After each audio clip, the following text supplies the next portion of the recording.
How to get your Open API key. Hey guys, welcome back. So if you're looking to get your Open API key, it's very simple.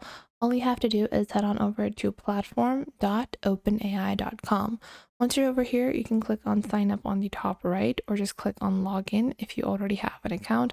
This is going to be your OpenAI account, not your ChatGPT account, or you can just use this account to log into ChatGPT as well. But once you have created your account and logged in, you're going to click on your top right onto your actual icon. And once you do that, you're going to click on View API Keys.